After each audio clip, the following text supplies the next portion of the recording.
ദൈവത്തിന് അനുഗ്രഹം മേടിക്കും മക്കളെ.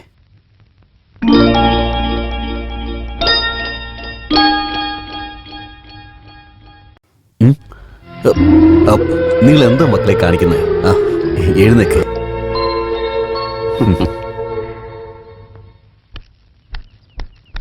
ശങ്കര ശങ്കര, ഇന്ന് കടയ്ക്ക് പോണം. പച്ചക്കറിയൊക്കെ വാങ്ങണേ, എന്റെ കൂടെ ഒന്ന് വാ. അമ്മേ, ചന്തയിലേക്ക് അമ്മ അപ്പുറത്തെ ഗിരിജയും കൂട്ടി പോയിട്ട് വാ.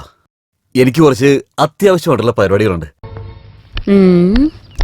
ഇവൻ സാധാരണ എന്തെങ്കിലും വിശേഷം ഉണ്ടെങ്കിലാണല്ലോ ഈ വസ്ത്രം ധരിക്കാറ്. ഇന്നിപ്പോ എന്തിനായിരിക്കും ഇട്ടത്? പ്രധാനപ്പെട്ട എന്തോ ജോലിയുണ്ടെന്ന് പറയുന്നു. കണ്ണ് വേറടിച്ച് കാണിക്കുന്നു.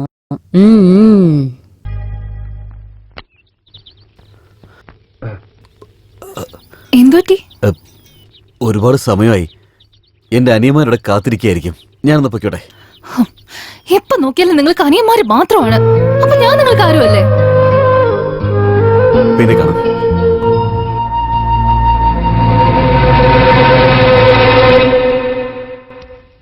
ഷൺമുഖ, എന്തുപറ്റി മോനെ? സ്കൂളിൽ പോകാൻ സമയമായില്ലേ? സ്കൂളിലേക്ക് ഒരുപാട് ദൂരം ഉണ്ടെന്ന് പറയുന്നു. അവന് നടന്നു പോകാൻ പറ്റില്ലത്രേ. സൈക്കിൾ വാങ്ങിത്താ, ഇല്ലെങ്കിൽ ഞാൻ പോവില്ല എന്നും പറഞ്ഞ് വാശി പിടിച്ചിരിക്കുക. അത്രയുള്ള കാര്യം.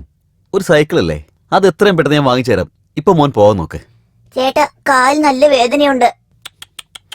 കാലിന് വല്ലാത്ത വേദനയുണ്ടോ? അപ്പൊ ഒരു കാര്യം ചെയ്യാം, നീ എന്നെ തോളി കയറിയിരിക്കേ, ഞാൻ നിന്നെ സ്കൂളിൽ കൊണ്ടാക്കാം.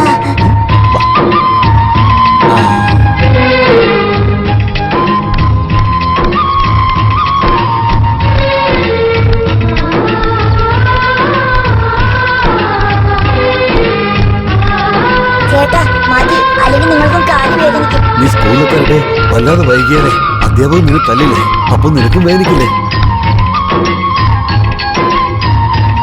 പോയിട്ട് വാ മോനെ.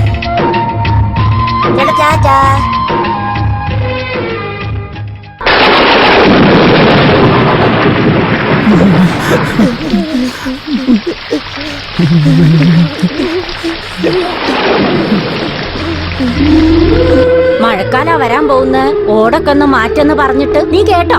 അന്ന് കേക്കാഞ്ഞിട്ടല്ലേ. ഇപ്പൊ നോക്ക്, ഈ മഴയില് ഈ കുട്ടികളെ എങ്ങനെയാ സ്വസ്ഥമായിട്ട് കിടന്നുറങ്ങുക? പുറത്തു പോയിട്ട് എന്തെങ്കിലും വാങ്ങിയിട്ട് വരാന്ന് വെച്ചാ ഒരു കൊട പോലും ഇല്ല.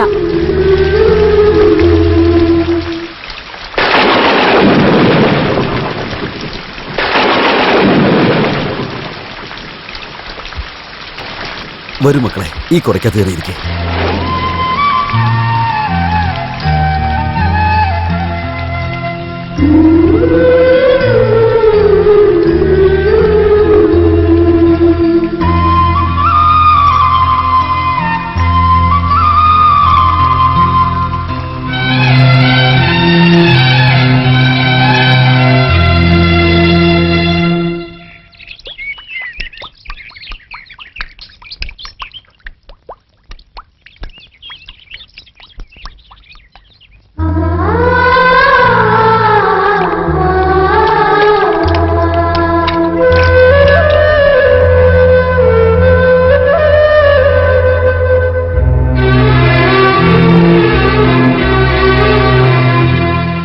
ഈ ഗ്രാമത്തിലുള്ള കുന്നത്തോ ഗ്രാമത്തിൽ ചേർന്ന ശ്രീ ശങ്കരനും ഇതേ ഗ്രാമത്തിലുള്ള ദേവരായന്റെ സഹോദരി സൗഭാഗ്യവതി വിനീതയ്ക്കും രണ്ട് കുടുംബങ്ങളും തീരുമാനിച്ചെടുത്തിരിക്കുന്ന കാര്യം കൊണ്ട് ഇപ്പോ നിശ്ചയാർത്ഥം നടത്താൻ പോവുകയാണ്.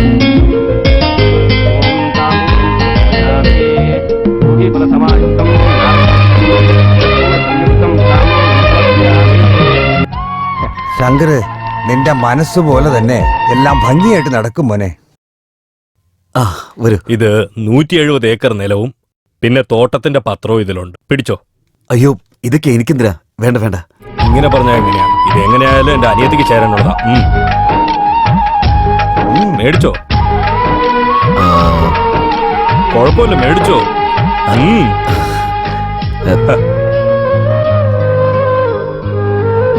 അതെ, കല്യാണം കഴിഞ്ഞ എങ്ങോട്ടേക്കാ കൊണ്ടുപോവാ? എവിടെ പോകാനാ നിന്റെ ആഗ്രഹം?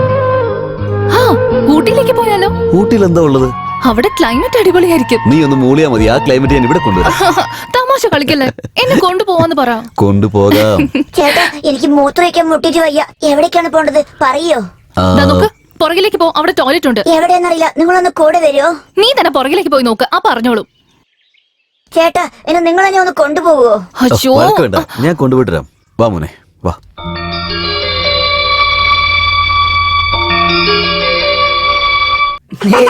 എന്റെ മേലടിക്കല്ലേ, എന്റെ മേലടിക്കല്ലേ.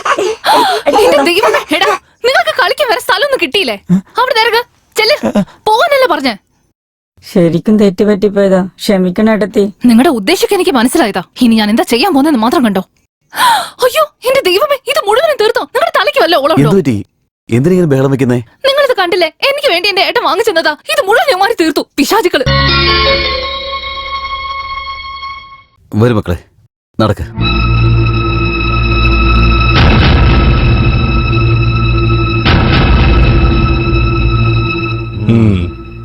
എന്താ മോളെ, ശങ്കരനാനിയന്മാരുടെ കുറുമ്പ് കൂടിപ്പോയോ?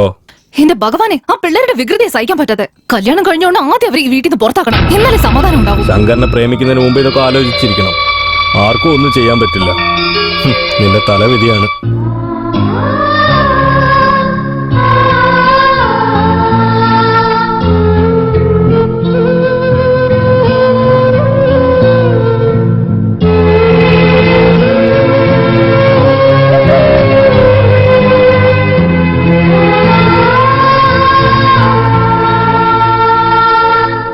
നീ എന്താ പറയുന്നത്? എനിക്കെന്തോ ഈ കല്യാണം നടക്കാൻ പാടില്ലെന്ന് തോന്നുന്നു.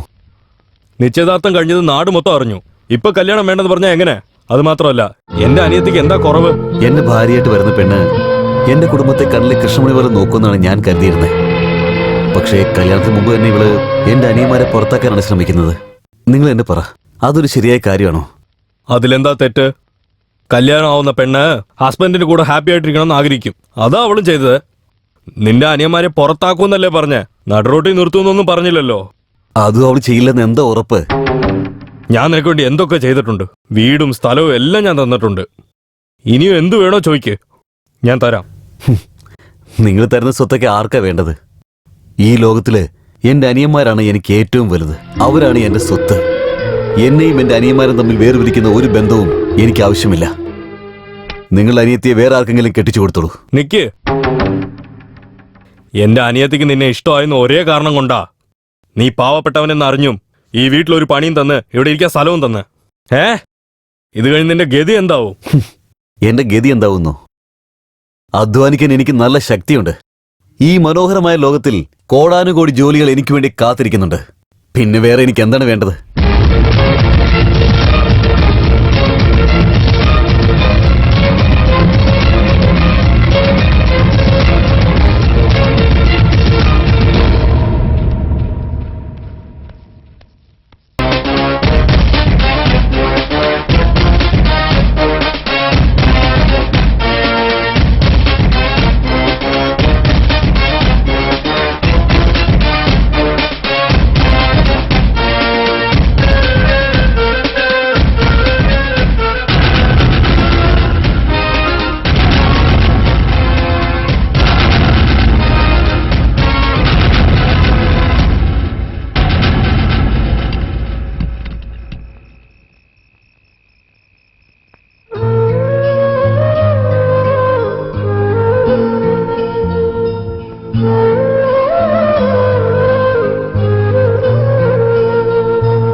എന്റെ കൂടെ നീ ഇരിക്കുമ്പോ മറ്റുള്ളവർക്ക് ശമ്പളം കൊടുത്തോണ്ടിരുന്നു.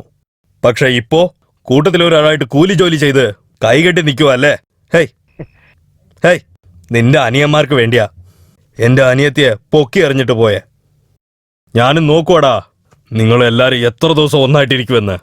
ഇങ്ങോട്ട് നോക്ക്, നാളെ നിന്റെ അനിയന്മാർക്കൊക്കെ കല്യാണം കഴിഞ്ഞു കഴിഞ്ഞാ നിന്റെ കൂടെ ഉണ്ടാവും നീ വിചാരിച്ചോണ്ടിരിക്കുവാ? ഡാ പോടാ.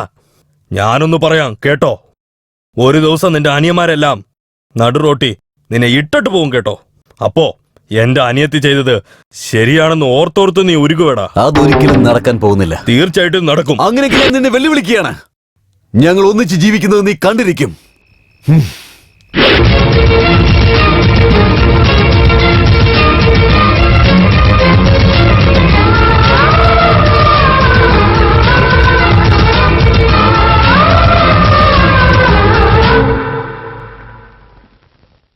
എനിക്ക് എന്റെ അനുജന്മാർക്കും കുറച്ച് ഡ്രസ്സ് അയക്കാനുണ്ട്. തുണി കുറവാ, അതുകൊണ്ട് നിങ്ങൾക്കും ചേർത്ത് തയ്ക്കണമെങ്കിൽ ഒരുപാട് ബുദ്ധിമുട്ടാകും. ഓ അങ്ങനെയാണെങ്കിൽ വേണ്ട, എനിക്ക് തയ്ക്കണ്ട. എൻ്റെ അനുജന്മാർക്ക് മാത്രം തയ്ച്ചാൽ മതി.